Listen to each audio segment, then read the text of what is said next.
ओम श्री परमात्मने नमः। ओम नमो भगवते वासुदेवाय। ओम नमः शिवाय। आषाढ़ मास महात्म्य अध्याय 6 की पावन कथा में हम आज सुन रहे हैं समुद्र में स्नान की विधि। महादेव जी देवी पार्वती से कहते हैं कि हे देवी, सोमनाथ के दक्षिण भाग में त्रिभुवन विख्यात पद्मक नामक तीर्थ है जो सभी पापों का नाश करने वाला है। पहले सोमेश्वर के समीप शोर कराकर मन ही मन मेरा चिंतन करते हुए उस तीर्थ में अपने केश डाल दें। उसके बाद पुनः स्नान करें। मनुष्य जो कुछ भी पाप करता है वह सब केशों में स्थित होता है।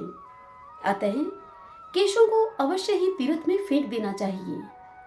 सौभाग्यवती स्त्रियों को चाहिए कि वे सब केशों को हाथ से पकड़कर अग्रभाग की ओर से 2 अंगुल कटवा दें। उनके लिए मुंडन की विधि नहीं है। मुंडन और स्नान के पश्चात देवताओं और पितरों का तर्पण करें। सभी तीर्थों में मुंडन और उपवास की विधि है। जो पर्व का दिन छोड़कर और किसी समय प्रभास क्षेत्र में बिना मंत्र के स्नान करता है वह उसका पुण्य फल नहीं पाता। बिना मंत्र के, बिना पर्व के और बिना शोर कर्म किए हुए समुद्र जल का स्पर्श नहीं करना चाहिए। निम्नांकित मंत्र का उच्चारण करके सागर के जल का स्पर्श करना उचित है। ओम नमो विष्णु गुप्ताय विष्णु रूपाय ते नमः। सानिध्यये भवदेवेश सागरे लवणांभसी। अर्थात हे समुद्र देव, तुम भगवान विष्णु से सुरक्षित हो, तुम्हें नमस्कार है। तुम साक्षात विष्णु के स्वरूप हो, तुम्हें नमस्कार है। हे देवेश्वर, हे विष्णु, आप इस क्षीरसागर के जल में मेरे समीप स्थित हों। यूं कहकर तीर्थ से भी मानव नदीपति समुद्र के जल में स्नान करे। फिर श्रद्धा युक्त होकर तिल मिश्रित जल से देवता, मनुष्य और पितरों का तर्पण करे। सहस्त्रों जन्मों में मनुष्य जो पाप करता है उसे एक बार समुद्र के जल में नहाकर वह नष्ट कर देता है। ब्रह्मा जी ने समुद्र से कहा है कि हे सागर, जब तक लोक में तुम्हारी स्थिति रहेगी, जब तक आकाश में सूर्य, चंद्रमा और नक्षत्र बने रहेंगे, तब तक पूर्वज तुम्हारे खारे जल के अमृत से तृप्त होंगे। जो मनुष्य शुद्ध चित होकर प्रतिमास तुम्हारे जल में स्नान करेगा उसे प्रतिदिन पुंडरीक यज्ञ का फल प्राप्त होगा। श्री सोमनाथ तथा समुद्र के बीच की भूमि में जिनकी मृत्यु होगी वे पापी रहे हों तो भी वे निष्पाप होकर स्वर्गलोक में जाएंगे। हे महादेवी, समुद्र के भीतर 5 करोड़ शिवलिंग हैं जिन्हें समुद्र ने इस मनवंतर में अदृश्य कर दिया है। इसी प्रकार वहां अग्निकुंड तथा पद्म सरोवर भी है जो इस मनवंतर में समुद्र जल से आवृत हो गए हैं। दक्षिण और चक्र तथा मैनाक के मध्य भाग में 100 धनुष लंबा चौड़ा स्वर्णमय कुंड है। सोमनाथ से दक्षिण 100 धनुष की दूरी पर वह स्थान है। उत्तर मानस से पूर्व जहां कृत समरदेव हैं, वहां तक उसकी सीमा है। यह गुप्त स्थान है।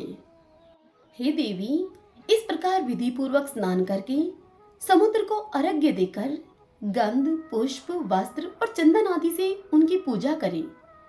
तत्पश्चात तर्पण करके भगवान कर्पदी के समीप जाएं। उनके भी पुष्प, धूप, गंध तथा वस्त्र के द्वारा भक्तिपूर्वक पूजा करें।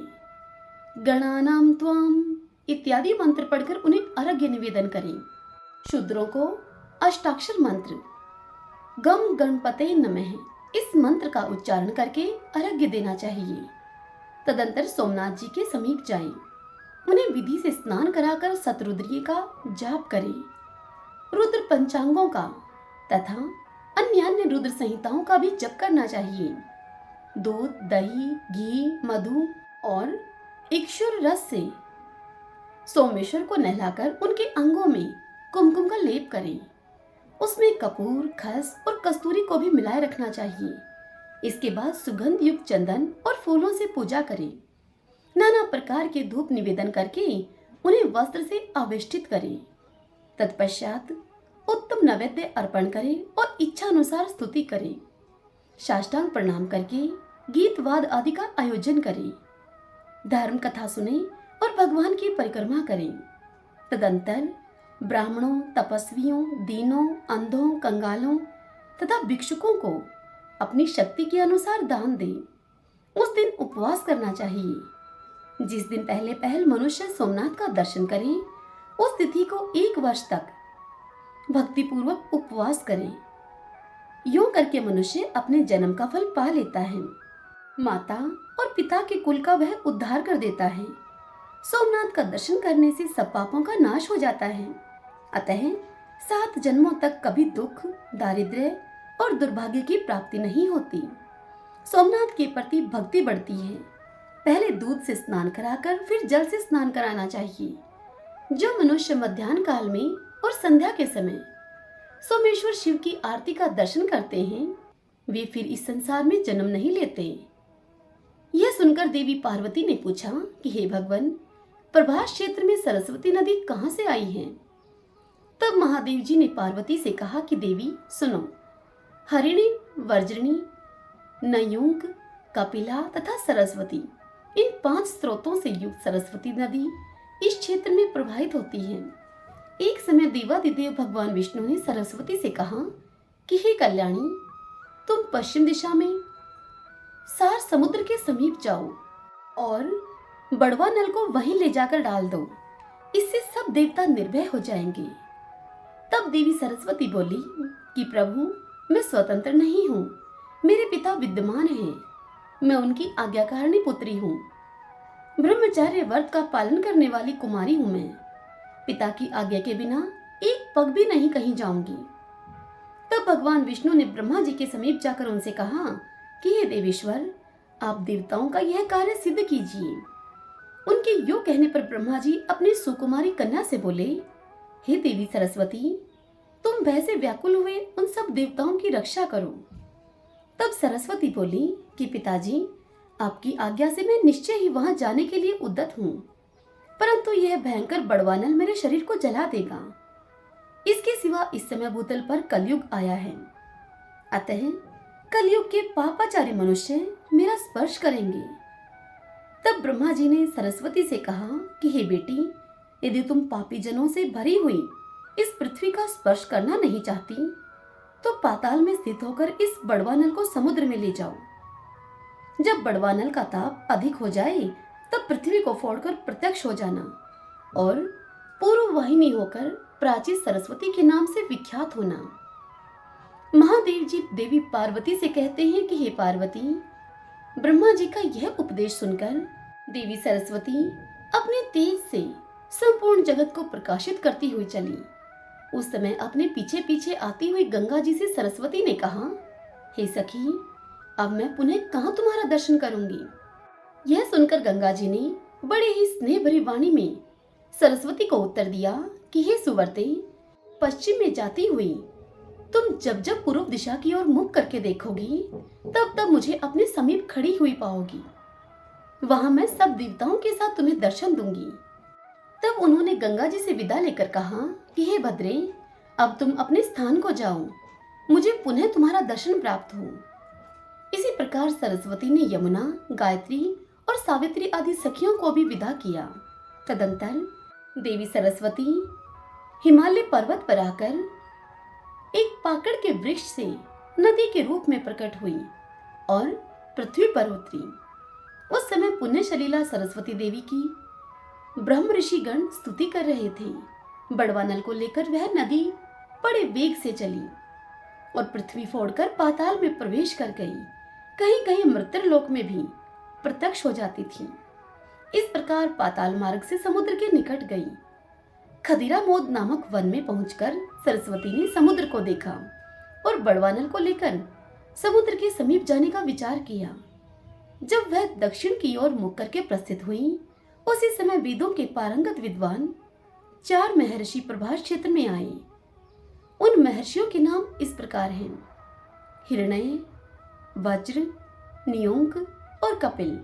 ये चारों तपस्वी थे। उन्होंने अलग अलग स्नान करने के लिए सरस्वती का आह्वान किया। इतने में ही समुद्र भी सहसा सरस्वती के सम्मुख उपस्थित हुआ। तब सरस्वती ने 5 धाराओं में विभक्त होकर उन सबको संतुष्ट किया। इससे इस पृथ्वी पर उसके 5 नाम विख्यात हुए: हरिणी, वज्रिणी, नियुंक, कपिला और सरस्वती। यह पंच स्त्रोता सरस्वती अपने भीतर जलपान और स्नान करने से मनुष्यों के 5 महापातकों का नाश करती हैं। 1 सप्ताह तक वहां उपवास, जप, होम, स्नान और जलपान करने से वह सब पापों का नाश कर देती हैं। सरस्वती अपने भीतर आचमन और स्नान करने पर मनुष्यों की घोर ब्रह्म हत्या तथा कपिला मदिरापान रूप महापातक का नाश करती हैं। नियुंक नदी में स्नान करके पुरुष चोरी के महापातक से मुक्त हो जाता है। वज्रणी नदी का जल पीने से गुरु पत्नी गमन रूप महापातक नाश होता है। हरिणी नदी 7 दिनों तक स्नान करने से संसर्ग जनित महापातक का अपहरण करने वाली है। इस तरह से 5 धाराओं में विभक्त सरस्वती नदी सब पातकों का निश्चय ही नाश कर देती हैं। तदंतर पुनः बड़वानल को लेकर देवी सरस्वती समुद्र के समीप स्थित हुई। बड़वानल ने उठती हुई तरंगों से युक्त समुद्र को देखकर देवी सरस्वती से पूछा, हे भद्रे, यह क्या है? सार समुद्र मुझसे डरता क्यों है? देवी सरस्वती ने हंसकर बड़वानल से कहा कि हे अग्नि, तुमसे कौन भयभीत नहीं होगा? तब बड़वानल बोला, हे भद्रे, मैं तुम्हें वर दूंगा, इच्छा अनुसार वर मांगो। तब देवी सरस्वती ने भगवान विष्णु का स्मरण किया। भगवान ने हृदय में प्रकट होकर उसे दर्शन दिया। सरस्वती ने पूछा कि हे भगवान, बड़वानल मुझे वरदान देता है, बताइए मैं इसे क्या मांगू? हृदय स्थित भगवान विष्णु ने कहा कि हे कल्याणी, तुम मुझसे कहो कि वह अपना मुंह सुई के समान बना ले।